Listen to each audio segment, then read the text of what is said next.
Reka mbasuhuze cyane inshuti bakunzi ba My TV, televiziyo yanjye ari nayo yanyu. Kanda subscribe kugira ngo bashe gukurikira ibiganiro nkugezaho, kandi like nimba wagikunze, ukande share hanyuma ugisangize inshuti zawe. Ntiwibagirwe kwandika na comment mu gihe hari icyo ushaka kutubwira kiri ku mutima wawe. My TV mbazaniye inkuru noneho yuko umukecuru w'imyaka 101 yahindutse uruhinja. Ibi rero byatewe nuko kampanyi y'indege ikomeje kwibeshya kuri uyu mukecuru ikamwita uruhinja. N'umukecuru w'imyaka 101 nkuko nari mbikomojeho, akomeje rero kwibeshywaho ko ari umwana w'uruhinja kubera ikosa ryo mu buryo bw'ikoranabuhanga bwa kompanyi y'indege bujyanye no gukatisha itike mbere y'igihe cy'urugendo. Ni ibintu bikorerwa mu buryo bw'ikoranabuhanga bwa murandasi. Icyo kibazo kibaho kubera ko ubwo buryo bwa kompanyi American Airlines yo gutwara abagenzi mu ndege bugaragara ko budashobora kubara ngo bumenye ko Patricia, uyu mukecuru utaranifuje ko izina rye ry'umuryango ritangazwa, yavutse mu mwaka w'1922 aho kuba muri 2022. Kuri iyi nshuro BBC yabonye uko kuvangavanga kumubaho we n'abakozi bo mu ndege barabiseka. Ati byari bisekeje ukuntu bibwiye ko ndi umwana muto cyane kandi ndi umukecuru. Ariko uyu mukecuru avuga ko yifuza ko icyo kibazo gikemuka kuko mu gihe cyashize ngo hari ikibazo byamuteje. Ugumane nanjye ndakikubwira.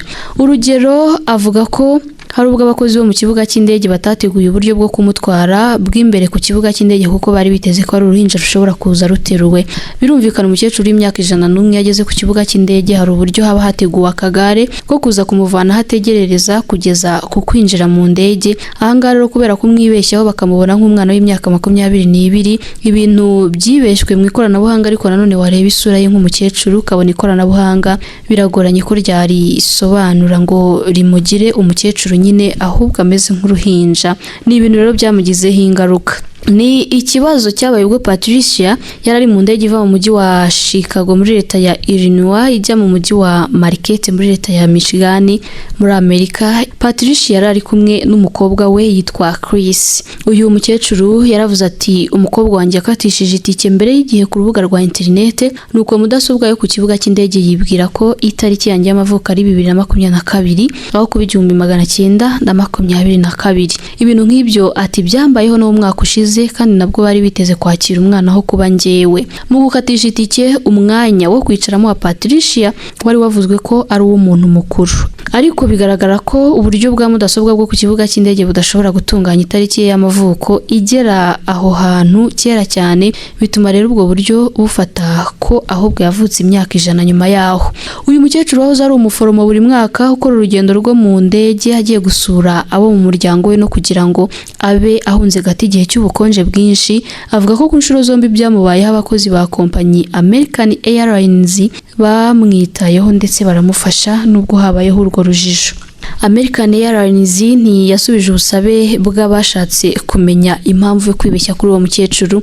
Icyakora uyu mukecuru avuga ko yifuza ko iki kibazo gikemuka. Mu rugendo rw'indege rubanziriza uru, Patricia n'umukobwa we bari bategereje imbere mu ndege nyuma y'uko abandi bagenzi bari bamaze kugenda, kuko abakozi bo ku kibuga cy'indege batari bakamuteguriye igare ryo kugendamo. Ni ukuvuga ko bakomeje kumva ko ari uruhinja ruri kumwe n'umuntu waruzanye bari bugendane.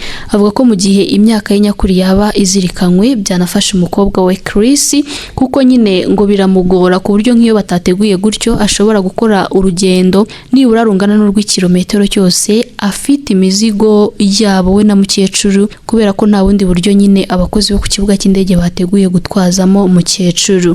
Patricia yakoraga ingendo mu ndege ari wenyine kugeza afite imyaka 97, ariko kuva icyo gihe akenera ubufasha bw'abo mu muryango we. Ubu ntago ashobora kwigendana, ariyo mpamvu akenera kujyana n'umukobwa we. Hanyuma ati rero ubu hari ikibazo mfite mu kureba kwanjye, rero ntabwo nashobora kwijyana.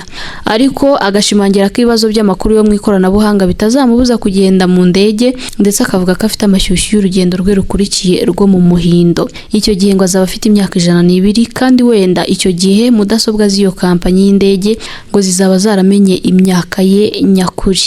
Ngiyi indi nkuru nari mbazaniye kuri My TV, televiziyo yanjye ari nayo yanyu. Ndagushimira cyane wowe udahwema kunyereka ko ufite ku mutima gushyigikira icano, ukanda subscribe, like zawe za kenshi turazibona, comment zawe zitugeraho, hanyuma na share zawe turazibona. Komeza ubane natwe, nawe utarabikora uri gucikanwa, kanda subscribe ukande n'inzogera kugira ngo nidushyiraho ikiganiro kijye kikugeraho.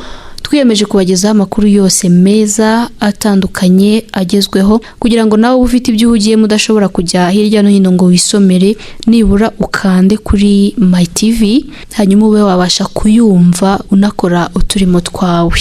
Ndagushimiye cyane, ukomeze unogerwe n'ibiganiro byacu.